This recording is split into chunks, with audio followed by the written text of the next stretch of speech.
Welcome to the Arrington Gavin Show. Real talk, big opinions, and fearless conversations. From the front lines of politics to the latest in pop culture. From breaking sports headlines to the stories that move the world. Nothing's off limits, and nobody's holding back. Arrington Gavin is here to break it down, build it up, and keep it all the way real. So turn it up, lean in, and let's get into it. This is the Arrington Gavin Show. What is going on, ladies and gents? Welcome to the Arrington Gavin Show, your go-to spot for sharp insights, bold opinions, and unfiltered takes on the biggest stories of the day, whether it's politics, sports, pop culture, or the latest buzz. Look, we're diving deep and keeping it real, so do me a favor, kick back, stay informed, and get ready to join the conversation. So, my friends, on today's conversation, we're sitting down with a guest whose political journey has been anything but conventional. Mr. Maat made national headlines as the 2024 Libertarian Party nominee for vice president. Now, today, he's back in the Republican Party, helping lead the Republican Liberty Caucus, as well as co-hosting the Liberty Lens podcast, and now making an unprecedented bid to become the Republican nominee for vice president. Yeah, you heard right there. So we'll discuss why he left the Libertarian Party, why he believes the future of the libertarian movement lies within the GOP, and his vision for Republican Party moving forward. Now, we'll also dive into the issues that matter the most to voters, from government spending, and constitutional limits on power to the future of conservatism, party unity, and what leadership should look like in America today. Whether you're a Republican, Democrat, Libertarian, independent like myself, or simply someone who wants to be here and thoughtful conversations, we invite you to listen with an open mind. My friends, as always, thank you so much for taking the time out of your busy schedule for tuning into yet another great conversation here on the Arrington Gavin Show. You know, we drop new episodes weeknights at 7 p.m. Eastern Standard Time on YouTube and wherever you get your podcasts, whether that's iHeart, Spotify, Apple, just to name a few. We're available on all podcast platforms. You can also check us out, check out past episodes of the Arrington Gavin Show on the GOATverse TV app. That's right, the GOATverse TV app. So all you have to do is just download the app, whether if you're App Store, Google Play Store, Roku, as well as Amazon Fire TV. So it's multiple ways you can tune into the program. You can also follow us on social media, on Instagram at the Arrington Gavin Show. You can also follow us on X at AG Show Live. And you can also check out our website, www.theagshow.com. Again, that is www.theagshow.com. You can catch up on past or recent episodes. You can hit me up if you are, wanting to hear a conversation on a certain topic, or if hey, you have a story that you would love to share. Hey, the floor is open. That's what I love about doing this program, is because it's open to everybody, whether if you're doing great work in the community, whether if you're doing great work in the world of entertainment, or whether if you're doing great stuff in the world of politics, regardless of the political aisle, because as you know, I'm friends with everybody. So as a middleman, I'm fortunate to bring on folks from the conservative side, from the liberal side, and in between. So again, my friends, thank you so much for taking the time out of your busy schedule. Also, if you have not done so yet, for those who are watching and listening, subscribe to our YouTube channel, the Arrington Gavin Show YouTube channel. We have a goal to hit 5,000 subscribers by the end of the year. If we surpass that, I truly thank you. If we don't, well, guess what? We're still going to keep on pushing, because our goal is to continue to spread great conversation, something that you really just don't see in today's world, right? Of course, on the legacy media side, you're seeing this back and forth shift with legacy media, but we encourage great conversation. We have fun as well. We share our opinions, right? But we respect those opinions, and we hope that you leave the conversation, learning something, right? I speak a lot on local government because I feel as though that's one of the most important things that folks don't have the knowledge, because we tend to get distracted what's happening on a federal level, which, don't get me wrong, it's important, but what happens on a federal level trickles down on a state level, trickles down on a local level. So it's important to have an understanding on what goes on in your own backyard.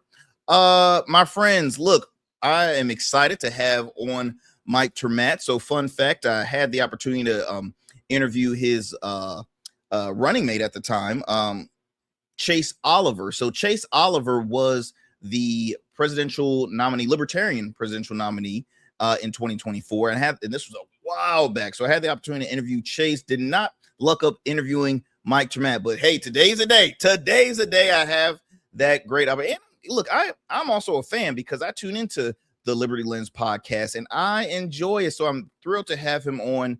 And again, from a Virginia native to another, it's great to have on another person who is lives in the Commonwealth, who's also struggling with this heat. Let me tell you something. It is hot as hell out here. It is so hot. I haven't cooled off since I've been in my office for hours. Okay, it's just that heat gets stuck on my skin. I'm like, it's hot, it's hot, it's hot.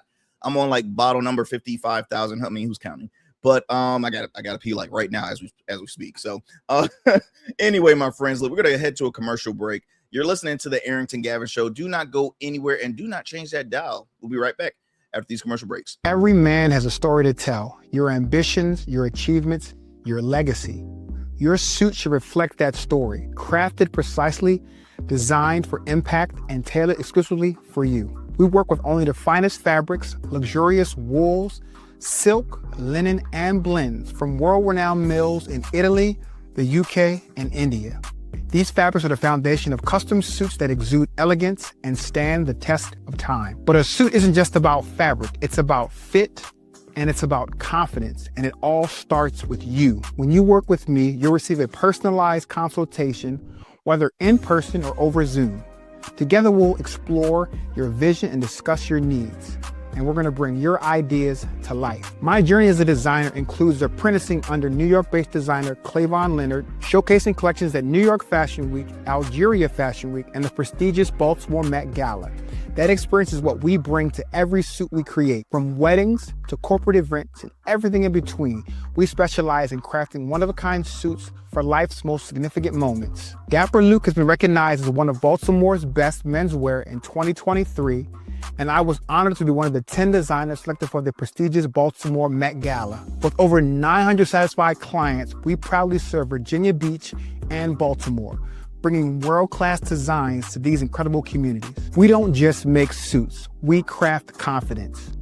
Your suit will fit your body, your style, and it will tell your story. Book your free online personal consultation today. Visit www.dapperluke.com. What's up, y'all? Welcome now. And we still in traffic. Don't look familiar, do I?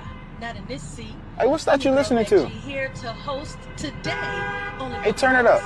With me? Yeah, this that new Gold Verse app. I got you. So y'all want to know where the goats are? They're off on the sidelines.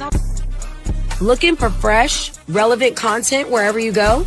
What was the name of that he said? Introducing GoatVerse TV. GoatVerse, that's what it's called. The free streaming app that brings you the best podcasts, current events, and thought-provoking opinions all in one place. Download it now from the Apple Store or Play Store.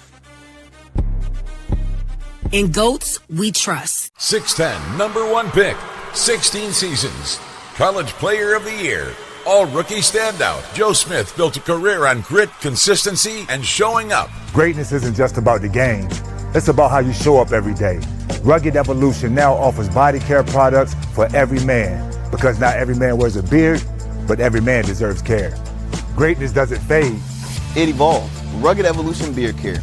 Every beard deserves to be legendary, and every man deserves care. All right, family, welcome back to the show. Welcome back. As I mentioned earlier, tonight's guest, Mike Maat, an economist, former police officer, educator, entrepreneur, and national recognized political figure.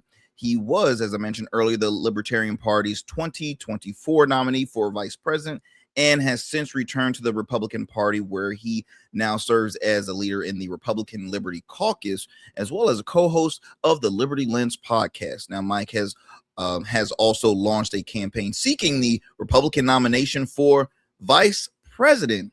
I'm telling you, man, I'm so excited to have him on. I'm so excited. Just when I hear that, I'm like, advocating for limited government, free markets, individual liberty, and constitutional principles. Now, tonight, we'll discuss his political evolution, his vision for the future of the Republican Party, and why he believes the liberty movement's greatest opportunity now lies within the GOP. Without further ado, let's bring on the man of the hour, Mr. Mike Termod. Mike, how are you doing, my friend? I'm so happy to be with you. I need to tell you, Arrington, that introduction is probably double what I deserve, but I'm grateful that you would take the time to let me, first of all, to introduce me, let me be on your show. I'm very excited to join you, and I certainly appreciated any number of things about your introduction. By the way, not the least of which is that you have very cool sponsors. I'm definitely checking out Dapper Luke when you and I hang up, okay? So I don't know if I'm allowed to give him a free plug. Maybe I just help yourself. He's a dear friend. That guy is the essence of cool, and I'm definitely reaching out to him when we hang up. But you also said something I thought was interesting when you said, when you heard that I was running for VP, you went, right? Because it is off the beaten path. In fact, we believe that no one has ever done this before, that no one has ever run for vice president in the United States before. No one has mounted a campaign in 250 years of American political history. No one has mounted a campaign to secure the nomination for vice president in a major party. And that in and of itself is worth a conversation, because I think it has to prompt the big question, why, right? It's funny enough that you and I have to discuss why I'm doing this, and we will, right? We got plenty of time. We will discuss why I'm doing this and what's important and what the objectives are and what we're going to bring to the table. But I think it's also fascinating that we have to explain, why is it that no one else has ever done this before, right? Why Very much so. Why is that? And when you understand the answer to that, I think it reveals a great deal about our political system that ain't pretty. Yeah, and I mean, the funny thing you mentioned is two words that just spoke to me: pretty and politics. Politics has never been. Politics is not sexy. I've always tried to, explain it to whether if it's folks that I know or just in general to the community, because politics is something that is just not attractive to most folks. I don't like politics. I don't follow politics. It's not a part of me. But in reality, it is. It's a part of everyday life. But it is an ugly business. To your point, it's extremely ugly business. It's extremely ugly. It's so much to dissect with again the introduction, and then having you on. As I mentioned before, you were a former nominee. You were a vice presidential nominee for the Libertarian Party, a party that you were a part of for at least, I want to say, 15 years. Now, you weren't initially a part of the nearly. That's right. Yeah, close. I think close to that mark.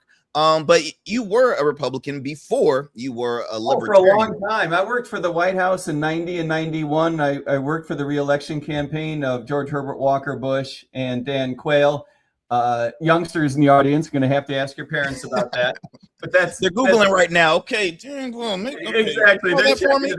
They're checking it out. That's good. 1992, I spent the entire year in the communications staff for the re-election campaign, and then did a little bit of work for the Republican Party, writing some stuff, helping publish some stuff. Worked a little bit for the Bob Dole campaign. Again, youngsters are going to have to Google that one. I campaigned for I'm joking. Yeah, had the honor of campaigning for George W. Bush in Texas when he was running for re-election for governor. Wow. So that's going back a while. Spent a long time in the Republican Party, odds and ends, and just found it at some point it becomes difficult to stay in the Republican Party if you are a young, fiscally conservative economist. Remember that my boss's boss's boss's boss, George Herbert Walker Bush, was the guy who said, "Read my lips, no new taxes." And then agreed to new taxes, right? That's a tough day. Sure. That's a tough day. And there were other tough days too, tough days for someone who's liberty-minded to stay in the Republican Party. I remember this is a weird story. A buddy of mine comes to me in the Republican Party and says that we have to support DOMA. I don't know if you remember DOMA, the Defense of Marriage Act, right? Okay. And this was all about making it illegal for states to allow gay marriage. Okay. Okay. And I can remember thinking, why do I care? Right? Motivate me. Because this was not in my, as an economist, these social issues were outside of my wheelhouse at the time, right? Why are you trying to sell me on this? Why do you think this is so important? Okay, I get it. And, I was socially conservative, but my politics, I never thought needed to reflect that, right? I came from I'm socially conservative, but you do you kind of perspective. So my buddy says, no, we got to support this. Republicans are supporting this. And I'm like, motivate me. Why do I care about this? And this is what he says to me. He says, you're a libertarian. And I remember what I said back. I said, I don't say mean things to you. Why would you say such a horrible thing to me, right? And that's when I realized that, maybe I am a libertarian. And then some years later, I joined the Libertarian Party because it was hard to hang in there with the Republican Party that I had grown up with in terms of the basics: fiscal conservatism, adherence to the Constitution, support for free markets, right? The basics, right? And so when the Republican Party got a little bit away from those basics, I found it, a bit challenging. And now I'm back in the Republican Party because I think that the Republican Party is going to move our way, and because I think I can help it move that way. Mike, I'm curious, that time when you joined the Libertarian Party, when you officially had left the Republican Party, I'm curious, how was I guess the national exposure of the Libertarian? Was it a very small movement at the time? Because, and it's still it's small-isk. I look at it as a large third party option because if I head to the ballot right now, for sure, it's like, okay, Libertarians right there. So I'm just curious, how was the, popularity, I guess, during that time when you first? Not much different than it is now. And that's a source of frustration. Not much different. So, your presidential candidates get 1%, 2%. In 12 and 16, we got percent. That was our high water mark, and terrific, but not the kind of thing that's going to change the world, right? The object of the game was always get enough votes that you would force one of the major parties to accommodate your interests. In other words, if the Democrats were mad because they thought we were eating their lunch, or the Republicans were mad because they thought we were eating their lunch, then they would have to move in our direction policy-wise, right? In order to attract our members and our votes. And that probably did happen. That probably did work over the years a little bit. But at no point were we able to break through and get 4, 5, 6, 7, 8%, right? Yeah. It's hard. It's a two-party system.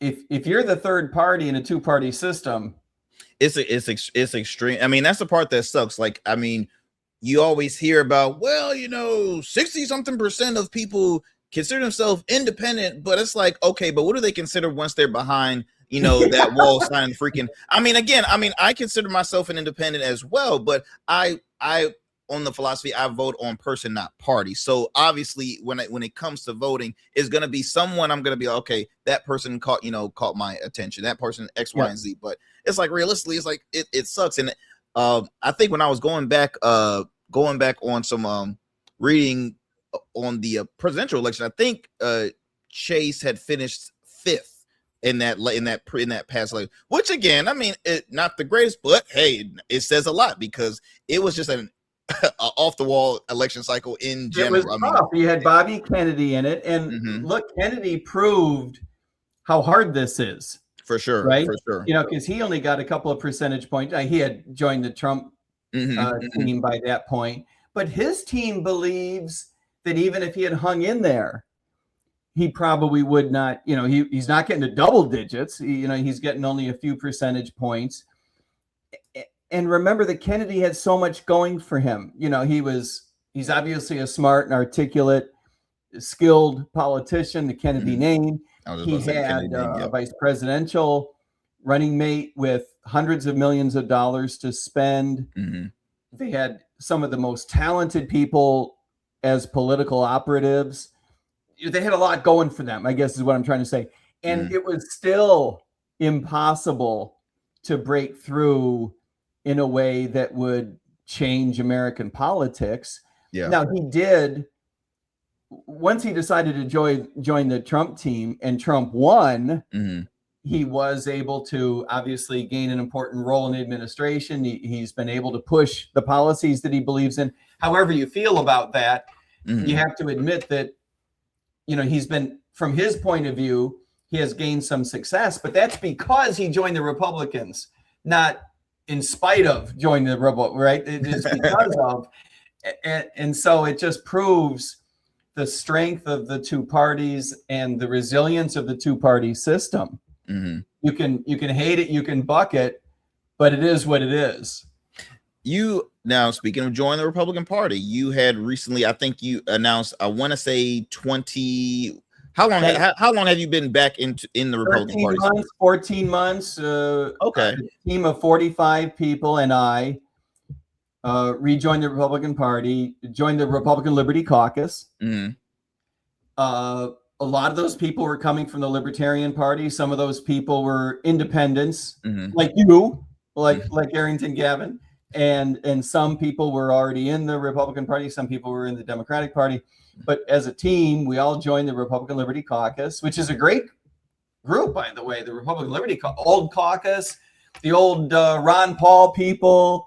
You know, a terrific team of folks that were very welcoming to us. Very talented people, very liberty-minded, an important piece of the liberty movement. So it was a real joy to team up with them. That worked out really well. It's been a great experience.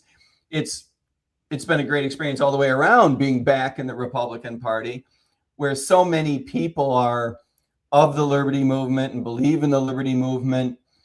And I do believe, Arrington, that the Republican Party will be moving more toward the basics than it has been recently, right? The last couple of years have been difficult for Democrats and Republicans to be fiscally conservative, to adhere to the Constitution and to support free markets.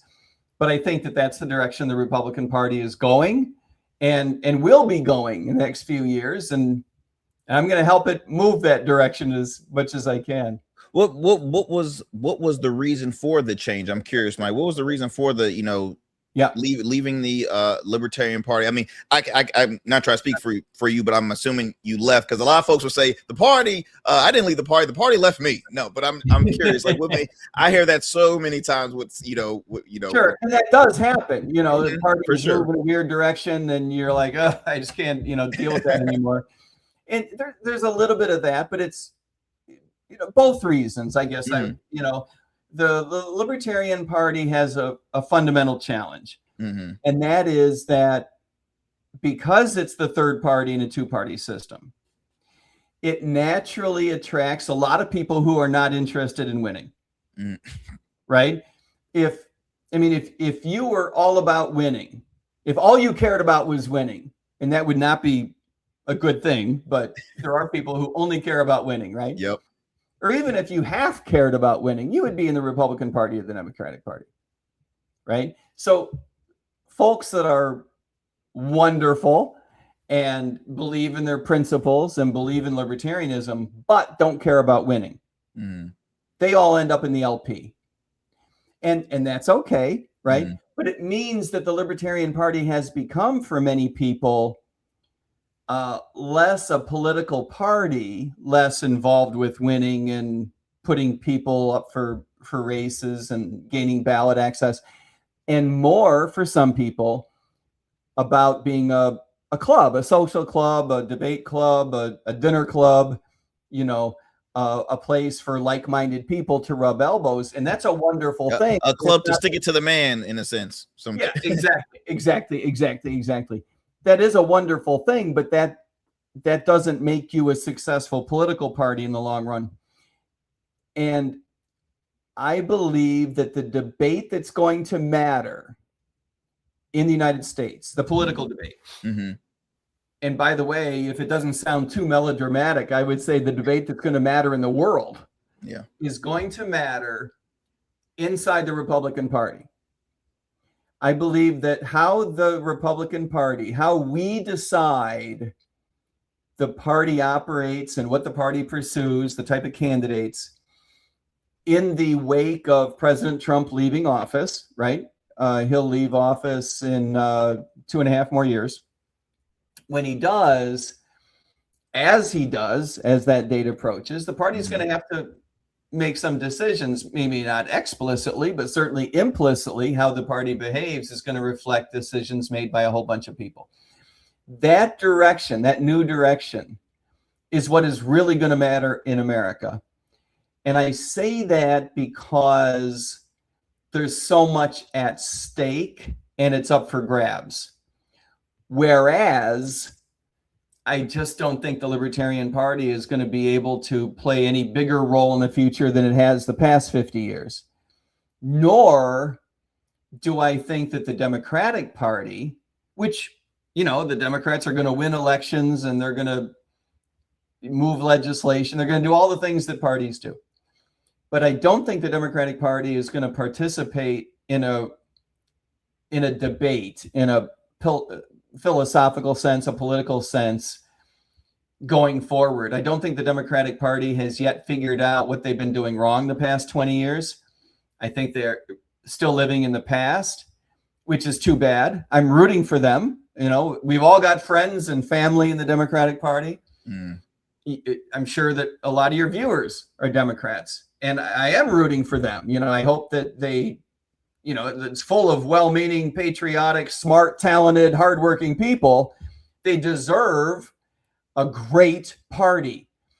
And I think the Democratic Party, the leadership, has not figured out a few really fundamental problems that they've been suffering with the past couple of decades. I think that's why President Trump came to power. And I think that's why the Democratic Party is not ready for an internal debate about its future. Yeah, it's so much to dissect in that. So, you know, for me, what comes up is, well, I respect the answer that you gave in response to, you know, leaving the Libertarian Party, and the reason why it's just, you know, it moving forward, it'll be difficult for them. I respect that answer because as much as I say, and I do mean that, being an independent, realistic, like I'm big on strategy, and I guess being a business owner, I'm big on strategy when it comes to politicians. And there are politicians that do mean well, that are, you know, wanting to do great for their districts, for their constituents. But you know, at the end of the day, they're selling a product, right? And so if strategy wise, if this looks like it's not going to work out or, you know, succeed, it's like, why pursue? If it's been decades and decades and decades, and I mean, I get it, and I understand too, you know, continue to fight, continue to push the fight. Well, sometimes people get tired of fighting, right? People get tired of sometimes it's a little easier to do. But to, you know, set aside from that, we're witnessing a lot of division happening in the United States, not just amongst two parties, but also within their own parties. Whether if you see on the left with progressives and moderates, or progressives in the establishment, and then you could say you know, MAGA in the establishment. I mean, there's separations within so many, and absolutely that's why, you know, when I heard the news about, you know, you pursuing this, you know, this run, and even coming back, I look at it as, okay, someone's starting early when it comes to, okay, what's going to be next in the Republican Party, because my listeners, I've shared it here time and time again. I personally do not know who are some top tier contenders for 2028 presidential wise in either party. You could easily say, okay, JD Vance, he's the vice. I hear the name Rubio coming up to mind. Those are the two names on the right that I hear a lot. You know, you see, you know, Newsom's name, you know, come up there. God bless him. But you see Newsom's name pop up quite often because he's been all around the place. Governor West, and because he doesn't hide it, right? Because he doesn't hide it. Because he doesn't hide it. And he is a big Gavin Newsom fan. Say it one more time. He is a big Gavin Newsom fan. Who? For Gavin sure, is. for sure, absolutely. Newsom is a big Newsom fan. He in the words of NFL Hall of Famer Terrell Owens, I love me some me. He is definitely he loves him some him. That is the truth. You have folks like Wes Moore, but is most likely going to be the next, going to be seeking another term, or going to be the governor for the next 4 years. So he's there. So really, it's like around the corner from us. Yep, absolutely right. He's so it's actually just a good guy. I like him. Oh, same. I've had the opportunity to meet him. I mean, I'm not gonna. When it comes on the left, he's about like I'm a huge fan of Wes, but there's a number of them. I'm like, I wouldn't mind seeing it be Wes. Absolutely. So it's just it's gotta lose to someone, right? Exactly. So it's a lot. It's a lot at stake. So that being said, though, with the recreation of the Republican Liberty Caucus. Yeah. Liberty Caucus, my apologies. The Republican Liberty Caucus.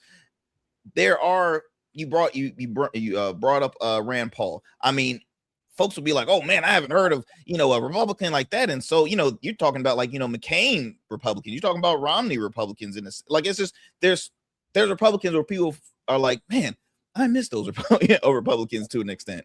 Yeah, well, I get it. In the old days, it was more about the basics. I made the argument earlier that the party for a long time has failed to live up to those basics. At least it held those out as the principles. And I think that the party will move back in that direction. Back in the old days when Ron, right, and his son Rand is possibly going to run for the senator from Kentucky, may possibly be running for president next year. We'll have to wait and see. But when Ron was head of the Republican Liberty Caucus 25 years ago, we're talking about a caucus that started in the 90s. We're going back 30 years ago.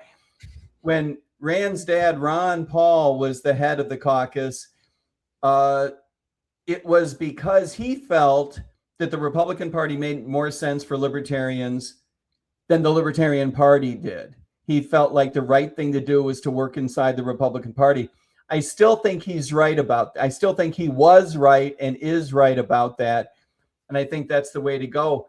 One thing I think a lot of people don't realize is that most libertarians are Republicans, right? Most libertarians are in the Republican Party, and that there are a lot of libertarians in the Democratic Party. I think someday the Democratic Party will have a Democratic Liberty Caucus.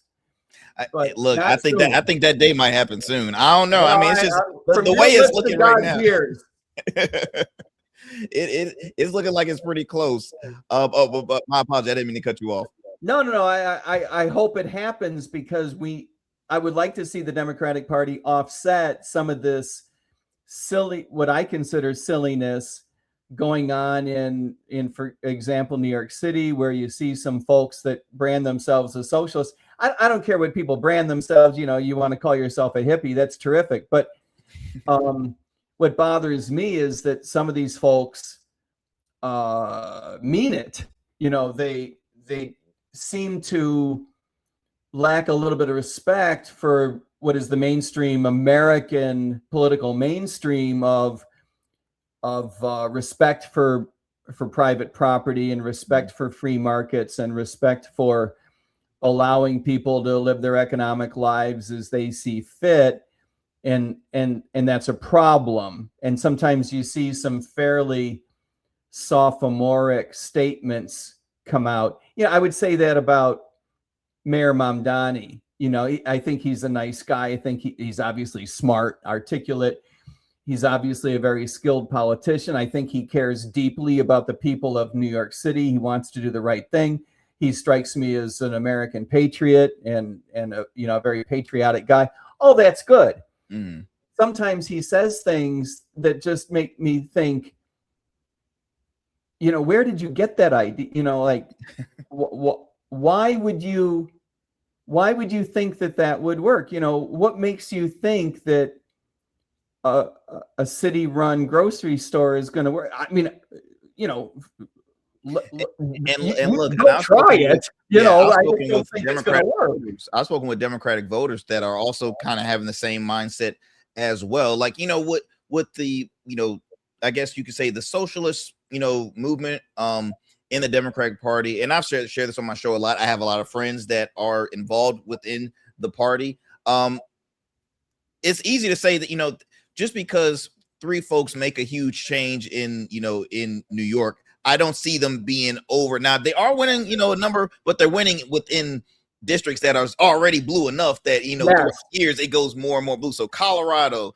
New York. So I think you're exactly right. That doesn't make it a national movement that's going to have teeth and get traction all over that state. Exactly. And see what I that, don't think what that is doing right now is kind of, you know, messing up the overall Democratic Party just because, okay, we need to get on one accord and X, Y, and Z.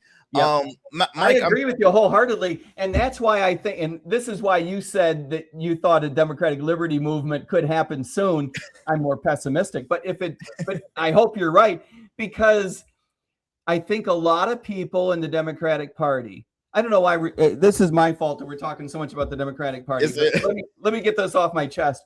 I think if the Democratic Party would stop discussing us, meaning Americans, voters, in terms of groups, and instead lean into what we have in common.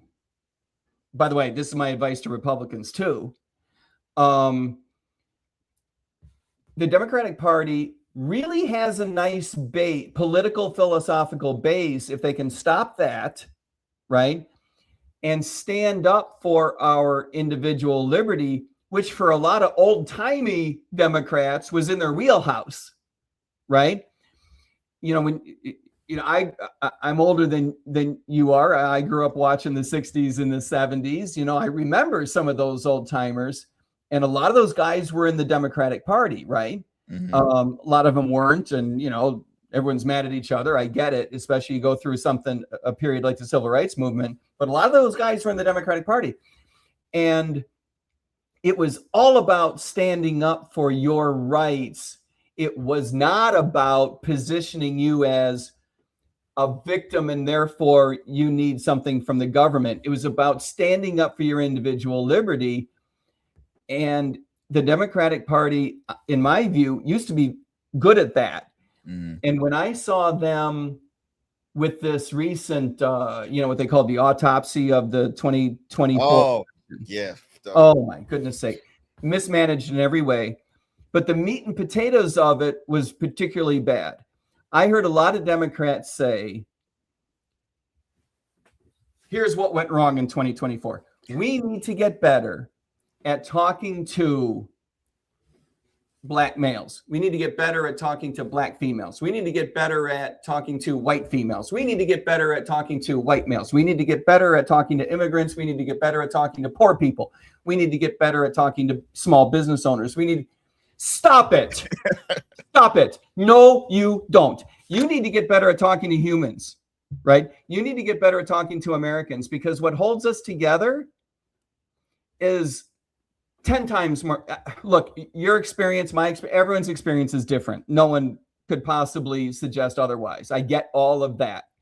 But if you would talk about standing up for our liberty and creating opportunities for everybody, instead of, you know what, if you don't, as Joe Biden said, if you don't, you don't vote for me, you're not Black. Right. Dumbest, and again, I go back to strategy, and I know I don't want to talk about the left because I want to talk more about you being my guest, but I would, kind of close by, just saying once again, in my opinion, I looked at strategy. The strategy was poor. It was a piss poor job strategy wise, because if you have a gentleman who, for one, was on which my audience knows, I was never a Biden fan to begin with personally. I looked at him, I consider him the almighty replacement. Folks were extremely tired of Trump. They're like, anybody, remove him, please. Okay, boom, here comes your advice. Anyone but Trump at the moment, right? Anybody but Trump. So boom, here comes Biden. Biden says during the campaign, hey, look, I'm not going to be a repeat person. Basically, I'm doing one term, and then he teases this second term. So then it's like, okay, what's happening? And then to top that off, okay, he changes his mind almost like less than 100 days left until the actual an hour to go. An hour to go. And I'm just like, what in the world? So overall, I mean, it was Putting his VP in an untenable position. It was awful, and it's still. I recognize everyone's mad at Kamala because her campaign wasn't very good, and maybe she wasn't the best candidate. But to be fair, you screwed her. It was the worst. It was the worst position when you look at somebody like Trump, who at the time Trump never said he lost the race. Let's just say that. But also he kept on pushing he kept on campaigning. Whether those rallies was his way of staying in the know, and he never stopped. So it was just right. Bad. He campaigned for like 5 years, and she had like 5 months. It was the worst. I want to have some fun, Mike, and talk about. So I mentioned earlier on.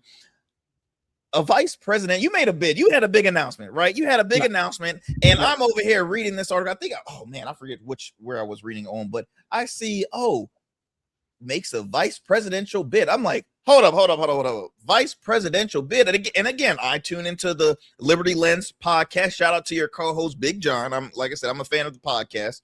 And I'm like, did he just say what I think he said? So I guess my first question, before we really, we explain more to our listeners, like first and foremost, I guess, is this legal? Is this a thing? I guess that's the big thing. Is this a thing? No, it's not a thing, and it's not legal, which is arguably the best part about it. The FEC doesn't even know what to do with us. Like, there's no box to check. There is no race. As a matter of fact, we have to use a political action committee to raise money because you're not allowed. Not allowed. You're not required. You're not allowed. There's no such thing as a campaign committee to run for VP. There is no running for VP. There's no such thing from the federal government's point of view, which, that's water off a duck's back. I don't care what the federal government says. But what really, so, you put your finger on really something interesting, the legality of it. So set that aside. No, it's not really, it's not illegal. It's not, there's not law against it. There's just no legal structure. There's no legal framework supporting it. It is, legally speaking, a political action committee to secure the Republican Party's nomination for vice president. Okay. So the reason it's interesting and the reason we're doing it, there's two big stories. One is the way vice presidents in the United States are chosen is really stupid. And it's stupid in the Republican Party. It's stupid in the Democratic Party. As your viewers probably will remember, the way this is done is you wait until a few days to go before the national convention, or at best a few weeks before. And whoever is going to be the Republican Party's presidential nominee, by virtue of having won the primaries, whoever that person is going to be, they just announce who the VP nominee is going to be, right? They just say it's going to be Kamala Harris. And no matter how dumb an idea they have, no matter how silly, no matter how unthoughtful, unserious, no matter how dumb an idea they have, everyone pretends it's genius, right? So you say, Barack Obama says it's going to be Joe Biden. Oh, Mike, brilliant. Why didn't we think of that, right? Or, you're John McCain and you say it's going to be Sarah Palin. And after the Republican Party stops saying who, then you say, oh, it's genius. Boss, you're brilliant. Why didn't we think of that? She's perfect. I never heard of her before, but she's conservative and she's female and we love her. We love her, right? And it's brilliant. And then you go to the convention and you've got 2,000 delegates on the floor who are legally required to choose a VP. They're legally required to choose a vice presidential nominee. And how many delegates? I'm sorry, I lost that number. Couple thousand, ish, depending on, the mood of the party at the moment, ish. Okay. So the chairman of the party goes to the podium and he or she says, well, JD Vance is the only name that's been put forward. All in favor. Everyone, great. Okay. All opposed. Arrington, I got to tell you, I don't know what happens if you say you're opposed. I think you probably drop through a hole in the floor or the bottom of the, convention. You're not invited to any of the social hours after that during the conventions, probably. You're not invited out of jail. I don't know what happens to you, but you probably lose your health insurance right away. Oh, your life insurance policy is canceled. I would not advise it. I would not advise. That would be a tough moment. That would be a tough moment. And so they fulfill their legal obligation, but no thinking goes into this, right? What we want is a more legitimate and more democratic process. So we are empowering the national delegates to make this choice themselves, to take back their authority, to fulfill their legal obligation, right? I mean, the law doesn't say you need to be smart and vote. The law only says you got to vote, but we're asking them to be smart and then vote. We're turning this into a two-step process. We want you to think, then vote, not just vote. Okay. So what we would like to see is the presidential nominee defer to the convention and not pick someone and let the convention pick someone, which it legally does now, but, stop shoving someone down everyone's throat. And the last time that we had a real floor vote was 70 years ago, 1956. Wow. When in the Democratic Party, the presidential nominee deferred to the convention, and there was, a little competition, and a lot of people wanted Estes Kefauver, and some people wanted a very young senator from Massachusetts named John Kennedy, and they picked Kefauver. Kennedy goes on to become president of the United States 4 years later. Probably should have chosen Kennedy in 56 for VP, but they didn't. They chose Estes Kefauver. Eisenhower kicked their ass, so it really didn't matter. But we have not had a floor vote for VP since.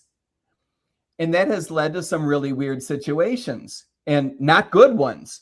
In my view, there are three problems. One is you don't always get the A team. Okay. I don't want to be mean, but we're not going to name names. We all have our favorite examples. You don't always get the A team. Okay. When you just, when the boss just wakes up one Saturday morning and says, Dan Quayle, right? In my case, shocks everyone. Shocked Senator Quayle. Senator Quayle was shocked. Everyone was shocked. And that's probably not a real good idea. The second problem is it's not good for the party. No matter who you pick, some percentage of the party is going to think it's a bad idea, but they're not allowed to say anything, right? And so you can't resolve it. It's not good for fundraising. It's not good for grassroots. It's not good for unifying the party. It's not good for TV. It's not good for anything, right? You just look like a bunch of idiots. So that's a problem. But the third problem, Arrington, is, in my view, the biggest problem. And that is, after the general election, one of these people gets elected as VP, right? Once they're in office, they feel politically beholden to a grand total of one person. And they behave that way. Everyone knows they turn into mini-me, right? Very much so. Very much so. And I think that's the biggest problem of all. And it's ironic because the VP is the one person in the administration who the president can't fire, the only other elected official in the entire executive branch, the only person with an independent political base. It's the one person who you might expect would be able to express an independent thought once in a while.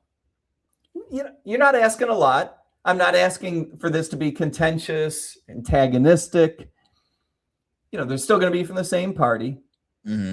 But would it kill you to have an independent thought once in a while?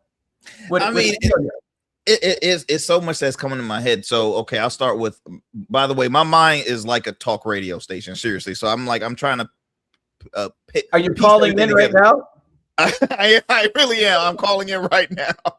So I think of a couple things. So very first thing, when I first heard about this, bid for VP, I started thinking, okay, I started thinking of state politics. So Yep. lieutenant governor has primaries, right? Each person has a primary, and then whoever is nominated, boom, that's that. So the people technically vote on who they want to see as the lieutenant governor.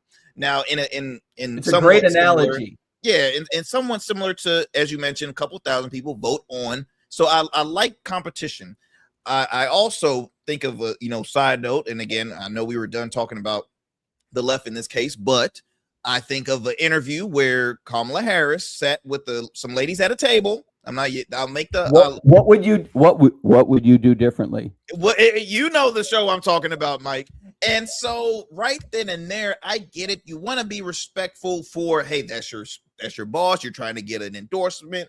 But at the end of the day, what I realize in politics, why a lot of folks just ease off, is because there is no transparency. They don't feel like the trust is there anymore. It's like, okay, they rather care more about, they focus what the party tells them to do, or they focus to one, as you mentioned, one individual. So I think if Joe Biden had told Kamala 3 + 3 is 7, she'd have been all about it. And I think if Donald Trump told JD Vance 3 + 3 is 9, he'd be.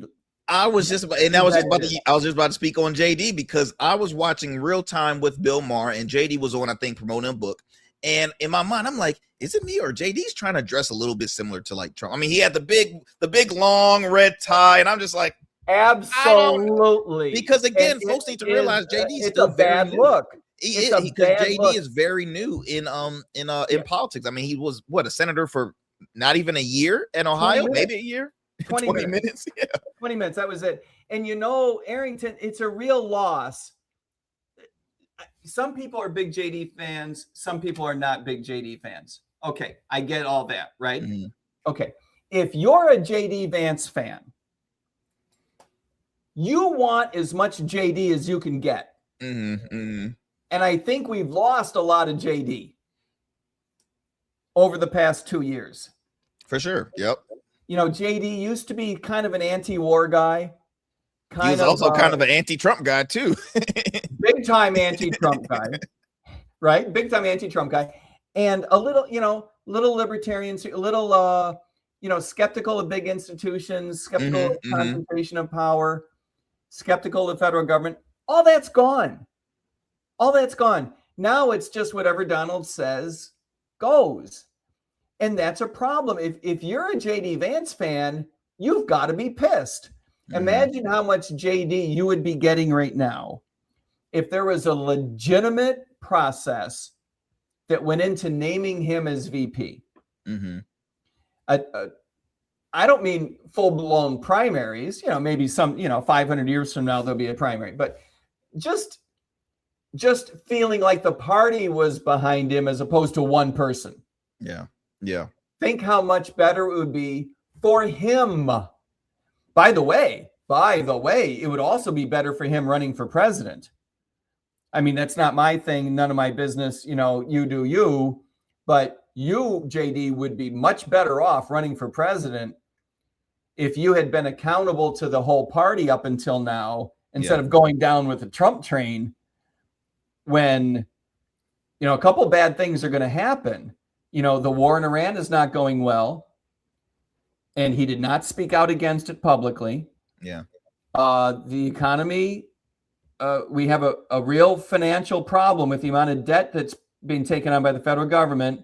He didn't speak out against that. He would have 4 years ago, hasn't. And then the third thing that is a real problem for JD is how the midterm elections go.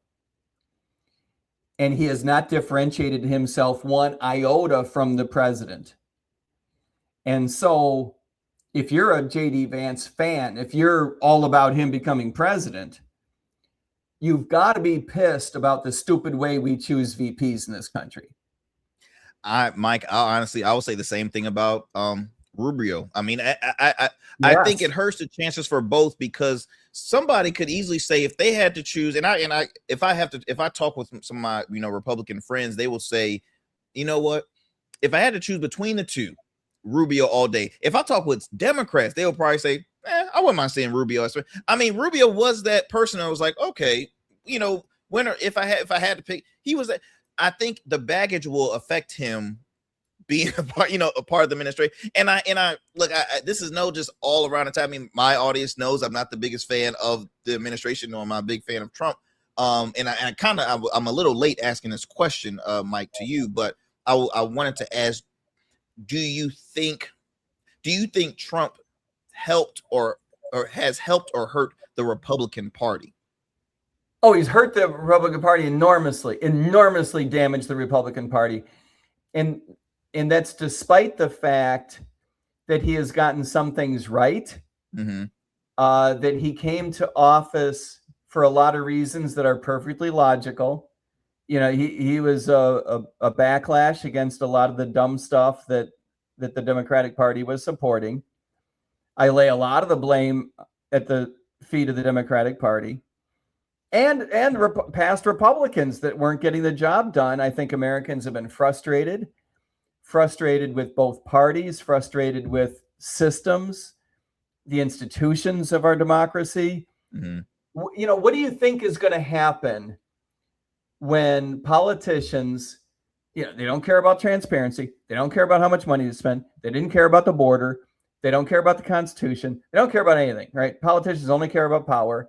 And increasingly, that's the way these institutions and individuals have been moving. What do you think is going to happen? There's eventually going to be a backlash. And that's Donald Trump. And when people were upset about Trump winning, and way back in 2016, and winning the primary was the first shock. Yeah, we were surprised. But, you know, who are you going to be mad at? Where are you going to direct that anger? You know, the whole system has become so corrupt from the standpoint of standing up for our interests. Yeah. I don't mean in the conspiracy theory sense where, you know, everyone's carrying bags. Well, you can physically see. You can physically see it. I mean, if you turn your TV on, you see what, you know, you see things. You see it, that increasingly our nation is facing giant challenges. The debt crisis that threatens to bring down the whole federal government in the next decade or two. War, right? Americans were sick of Afghanistan and Iraq and should have been. Trillions of dollars down the drain. Trillions, not billions. Over 1 million lives lost. Think about that. Over 1 million lives lost. And despite what politicians will tell you about, well, they weren't American lives, Americans don't always think like that. Americans are embarrassed when their military causes the deaths of over 1 million people overseas. And, you know, maybe the Defense Department doesn't want to talk about it. I get it. And maybe the Defense Department, there are some people that are embarrassed, some people that are not. But the American public doesn't like war. Absolutely. I mean, land of the free. Land of the free. What does that mean, right? American exceptionalism has got to reflect the fact that we are exceptional because we respect individual liberty, and that's a worldwide concept. It can't be we're exceptional and therefore we're not going to pay any attention to the rules and we just, you know, all we care about is our own life. That's BS. You know, that's not how Americans feel. That's not an American ethic. That's not our heritage. That's not our tradition. And for a lot of Americans, they're not putting up with that in their politicians anymore. And so you pursue these stupid things year after year, decade after decade, and then you come and say you're shocked when Donald Trump gets elected. I'm sorry. Pay more attention. Hey, I can't be mad at that response right there, Mike. I want to ask about, okay, so then what is next? How does this go? You made a bid for vice. What is, you know, I guess I didn't mean to cut you off. Like, are you, I don't know. I mean, what has the Republican Party, have you heard any response from folks within the party saying this is a joke? Are you serious? Are you crazy? Like, I mean, like, what what do you do? What the hell is going to go on? Yes, basically, what the hell is going to go on? Absolutely, that is the right question. It's hard to even ask. We have shopped this idea around at major conventions, and we know the delegates love this idea. We know that, and why wouldn't they? We're empowering them, right? Very much so. Putting the power back in their hands. Absolutely. Absolutely. So of course they love it. The big question is, will they love it for the right reasons? And can they withstand the pressure from their state leaders and from national leaders? Because there will be some state leaders who love the idea. There will be some state leaders that don't like the idea. There'll be some national leaders who don't like the idea because they don't like change. They want to support whoever the presidential nominee is. They want that person to be as powerful as possible. And they worry about what happens when you open this up to a floor vote. That all of that makes sense, right? People who disagree with this fear this idea. I get it. I'm not calling you stupid. I am calling you fearful. I am calling you undemocratic. I am calling you an authoritarian. If you oppose this idea, it's because of what? I really want to hear how a politician goes to the podium and says, no. I think, Mike's idea is stupid because I want one person to choose the VP. How is that press conference going to go for you? Because I got to tell you something. With the exception of a few people with as much gray hair as I have, nobody is going to say, oh, we love the old-fashioned way. Can you imagine having this conversation with a bunch of 26-year-olds and say, I know you kids want a lot of transparency and you want more legitimate democratic processes and you want more participation. Never mind. Settle down, children. No, we just want your vote and your contributions and go knock on the doors. Thank you very much. But that's what they feel like now. That's what they're feeling right now. Yeah, exactly. But we're going to leave this to one guy. We're going to nominate for president some old fart, some old white fart, right? And well, maybe not. Maybe it'll be an old black fart. Maybe an old female fart. We're gonna nominate someone, and they're gonna decide. And you all settle down and let that person decide. You can't tell me that the youngsters that we're trying to recruit into the Republican Party are going to think that that's very smart. When we look back 20 years from now, you're going to have to explain to your grandchildren that the way it used to be is that we allowed one person to choose the VP. And they're going to be like, oh, Grandpa, you're making that up. Nobody would be that stupid. Oh, no. We went 100 years being exactly that stupid. Right? Very much so. Very much so. And Grandpa, didn't that lead to some really stupid? Oh boy, you have no idea. You get yourself a hot chocolate. And I'll explain. Grab that book right there. I'm gonna read it to you. I documented this because I knew you were gonna ask some of the stupid stuff that we did, and I think that's that's the comic angle. But whether I succeed in knocking this down or someone else does, fall it will, because it's too stupid to last much longer. Man, well, I am very, very, I'm going to continue to keep up with that. You being an economist, I wanted to ask you just a couple questions about the economy. I don't want to take too much of your time. Lightning round.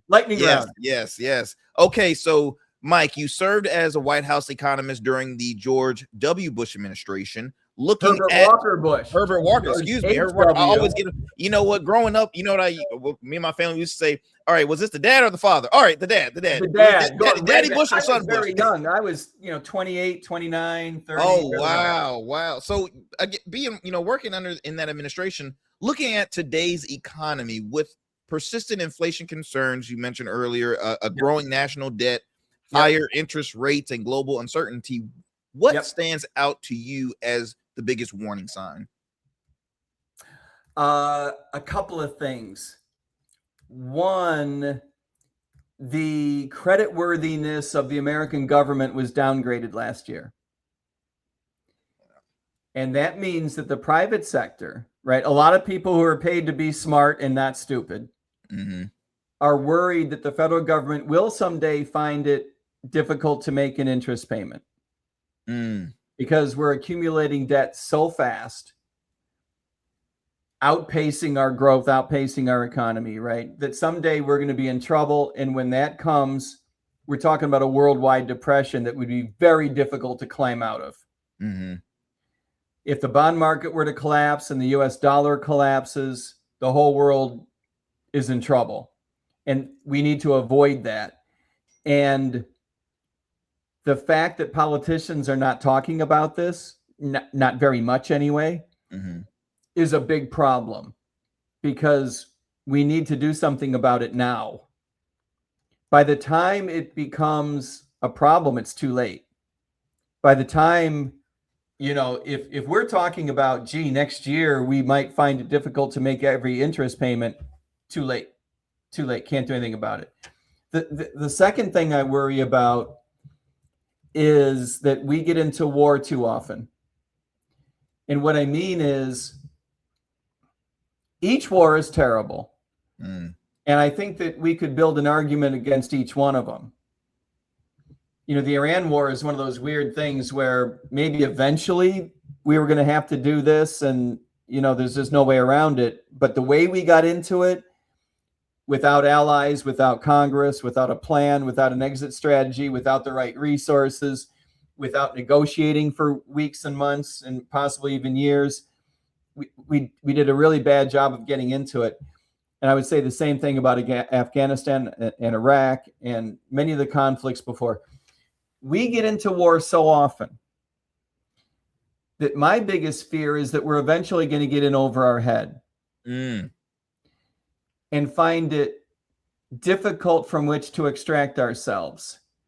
And imagine, let me make up a silly story, which isn't so silly, but let me make believe for a minute. Imagine you got into one of these conflicts and it became regionalized. Like, you know, instead of just us and Iran, it's us and a bunch of Arab states and the Iranians and their allies, like, you know, maybe Russia, maybe Syria, whatever. Use your imagination, right? Okay. What if one of these conflicts went in a weird direction and we pissed someone off that matters? What if remember when we drew the line in Vietnam? Henry Kissinger believed that Vietnam was a good idea. Now you know what I mean? Like, he never changed his mind. He always felt that Vietnam was a good idea because we had to draw the line somewhere against the spread of communism. What happens if, just to make up a scenario, the Communist Party in Beijing, right? What if Premier Xi decides one day, we're drawing a line. We cannot put up with American aggression anymore. And we end up in a hot war with the Chinese government. Or, you know, it's over Taiwan. Or it's over Ukraine. Or it's over Africa, where the Chinese have such deep interests. Or Latin America, where we can't tolerate them, we decide. Use your imagination. A lot of opportunities for war. What if we get into a hot war with one of these countries that's different than the wars that we've been in? What if it leads to some? Okay, now you might say the chances of ending up in a war and that leading to a nuclear exchange, very small, right? Not zero, but, you know, use your imagination. People have been worried about Putin. He gets backed into a corner. The Europeans come after him. He needs to make a point, and he starts in with this tactical nuke strategy that people are so afraid of, right? So don't tell me that the possibility is zero. Let's say it's very small. Let me say the chances of that happening are, I'm just going to make up a number. I'm just making up a number for a thought experiment. Let's say the chances are 1 in 50. Okay, you say that's pretty small. Not zero, but I can handle that risk. I'm going to marginalize. I'm not going to worry about it. Okay, that's fine. Now, let me add one more idea. What if you did it 50 times? Now, how do you feel about 1 in 50? Exactly. Yeah. You feel pretty bad, don't you? This is my point. We get into war so often that it's almost a strategy based on the law of large numbers that you're eventually going to do something so profoundly stupid, because war is chaos. Even when we do it right, it sucks. There's always things that happen that are unpredictable. That's just its nature. We get into this so often that there's a serious non-zero risk of something exploding that we cannot manage. That's what I worry about. Man, I'm looking at my time and I'm looking at the question. Here's the hard part about this show is because when we're into the +7 in the FIFA. Exactly. Very much so, Mike. Man, as I mentioned, earlier, I could literally, I could talk for you for hours. But I really, really, really do appreciate you taking the time. But before you go, I would like to put up here, okay, how folks can continue to stay in touch with you. So again, this journey of you pursuing to be the next possibly VP, which is interesting because when I talk with candidates, I always kind of ask the final question, like, why should voters vote for you? But in this case, why should delegates choose Mike Termat to be the next Republican nominee? And I'll tell you why. I'll tell you why. Because we need someone from the Liberty Movement to help unify the Republican Party, represented on the national ticket, and help the party move back to basics: fiscal conservatism and free markets and adherence to the Constitution. And I'm here to help make that happen. Mike, I appreciate you. If you don't mind, I would love to chop it up with you just for a couple seconds after this program. But I have your site here for those who are watching, www.miketermat.com. That is Mike Termat, 2 A's in Matt. I hope I pronounced that correctly too, Mike. As long as you get the Mike part right, the rest is greased. Don't worry about the rest. Awesome. Well, again, my friend, I truly appreciate it. Like I said, I would love to chop it up just for a couple seconds after this, but I do appreciate you taking the time out your busy schedule to come here on the show. Absolutely, my pleasure. Next time we do this, we'll set aside 4 hours. We'll there do we the Joe go. Rogan thing. We'll talk all day. Absolutely. Look, with some bourbon and maybe cigars if you're game with that. But let's for sure plan for that. We are in the same state. There you go. I honestly, I think it would be fun to do this in person. But you do you. If you feel like you're safer keeping me at arm's length, then that's okay. For sure, my friend. Ladies and gents, again, Mr. Mike Termat. Hey, he's running for vice president of the United States. Doesn't that sound? Look, it sounds much better now that we've been, knowledged up. We got the experience from you, Mike. Take care, my friend. Thank you. Thanks, Arrington. My friends, also, I hope you enjoyed yet another great convo here on the Arrington Gavin Show. Look, as I mentioned, I was serious. I could have talked with Mike 4 hours. I was so glued in. Again, this is interesting, but now you start wondering, wait a minute, why don't they? What he's doing, he is starting a conversation that will continue to spread on the national. I'm telling you, this is not going to be the first time we're going to hear about this. But I hope you enjoyed another great convo here on the Arrington Gavin Show. Do me a favor, kick back. Do me a favor, stay safe, stay informed, and make sure that you do your own research when it comes to these midterm elections, man. So stay in the know, stay blessed, stay safe. I will talk to you soon for another great convo here on the Arrington Gavin Show.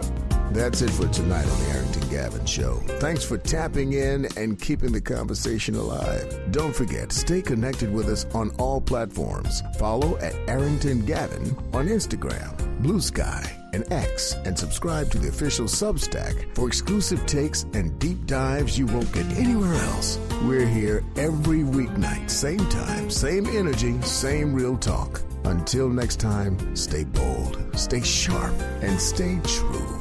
That's what we do on the Arrington Gavin Show. Peace.